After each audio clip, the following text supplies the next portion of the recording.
Okay, so this video, we're going to be talking about leadership styles. So, have you ever attended a leadership workshop and then a month later you realized that actually you're not getting any of the benefits you saw?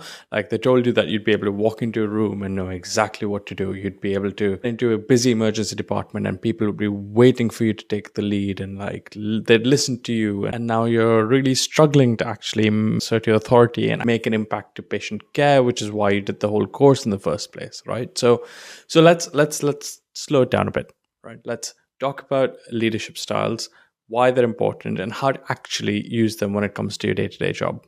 So I've done some homework for you. Okay. I am an emergency medicine registrar and I practice leadership on the shop floor, but I've also done a quality improvement fellowship where it was a bit more of a corporate environment and had to handle meetings. And so some of the things that I've taken away is what I want to share with you. And by the end of this video, you'll discover the 4 most effective leadership styles in healthcare, how to choose the right style for any clinical situation, and practical techniques to adapt your leadership approach on the fly.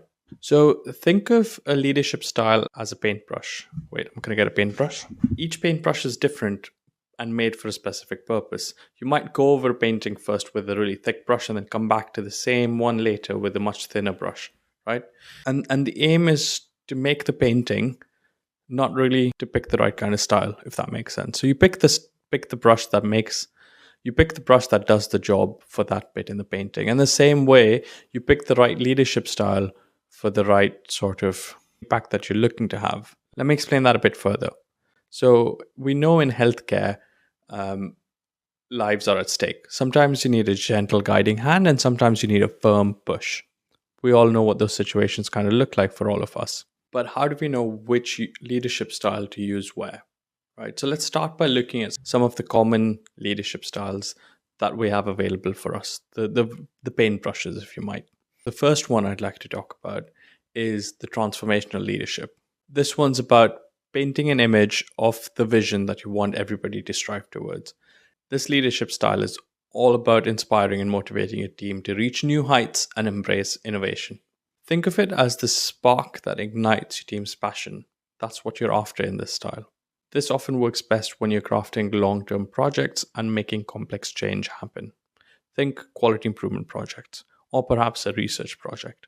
So what's one thing that you're doing right now where you could use this style of leadership? And here's a top tip as well. Once you have ignition, it's often about stepping back and just let the engine run, just let it do its own thing. And sometimes that means that it can take a little while to see results. The next style of leadership that I'd like to talk about is servant leadership. This one's about putting your team first and fostering a collaborative environment. It's especially powerful when you're new to a team and want to build trust quickly. So imagine you're covering a busy night shift. By helping with basic tasks, you're not only alleviating pressure, but you're also building trust and rapport with the team. This might look like sending off the blood samples so that the nurse can prep the medication. It could mean that It could mean that you request the x-ray so that your junior can have a conversation with the patient about radiation exposure or vice versa. It could even look like pushing the patient to the scanner so that the job is actually done.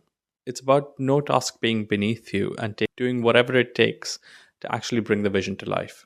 You're showing that you're willing to make the effort that you're expecting from everyone else. The risk here in this one is that if it's not done properly, people may not see you as the leader that they're looking for. So be really careful about the situations in which you choose this approach. And here's a little exercise for you. In the coming week, what's one thing that you can try to do that might fall within this style of leadership? Now let's shift gears into a different style of leadership, which is essential in some situations, but can be really problematic if overused. This one's the autocratic leadership style. Sometimes you just need to make quick decisions in high-pressured situations. Think cardiac arrest. You need to be directive and you need people to listen to what you're saying. This is where the autocratic leadership style comes in, and one that you might have actually seen quite commonly. It's essential in emergencies where every individual is doing 100% of their part of the puzzle, but they're relying on you to bring it all together and lead the room forward towards a solution. It's all about clear directions, closed-loop communication, and holding responsibility for a good outcome. But remember, it's all about balance, both to maintain a team dynamic, but also to prevent yourself taking responsibility beyond your capacity. To also look after yourself while practicing this style of leadership, make sure to constantly check in with your team. Seek their input once in a while and know that it's okay to share your vision, knowing that you don't know the way to get there. Declare when you're in a gray zone and ask for the room's help. You're all in it together. Trust me, they'd rather know that you asked for the help and didn't know the way out than to take them down the wrong route, not being sure of your actions. They trust you. Here, I like to use the step up mnemonic that Cliff Reed gave us in his 0-point survey. I'll link to it in the description below. Contrastingly, the next leadership style we can talk about is a democratic leader. This leadership style is all about collaboration and valuing everybody else's input. It's a fantastic way to generate consensus and use the expertise in the room. So think about multidisciplinary teams when you're making complex decisions for patients or situations that lay outside of traditional guidelines. The role of you as the leader in these situations is not really to make the decision, but to actually foster the right conversation. The sole purpose is to ensure that everyone's perspective is seen by everyone else in the room. You know those meetings where the boss actually listens to you and hears your opinion about what matters to the patient because you're the one who's been spending the most time with them, and then asks the rest of the room how this can impact the decision you're looking to make today? Yeah, they're being a democratic leader there. So the next time you're in a multidisciplinary team meeting, doing something complex, try and intentionally adopt this style.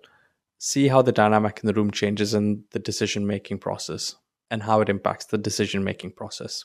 If you've already done this and experienced this, share your experience in the comments below so that everybody else can learn from it as well. So now I've got some good news and some bad news. The bad news is that there isn't a one-size-fits-all approach. I mean, try being autocratic in your QI project and try being democratic in a resource room. You're just not going to land. But here's the good news. You do get to choose. You don't have to be worried about picking one style and using that in every situation because that's the brand you've built for yourself.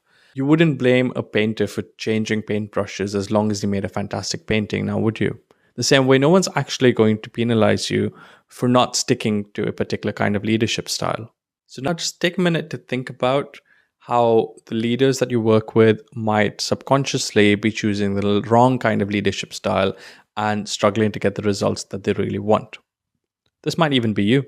Despite being a true leader and a purist in that particular style, it might not be the right one for that situation.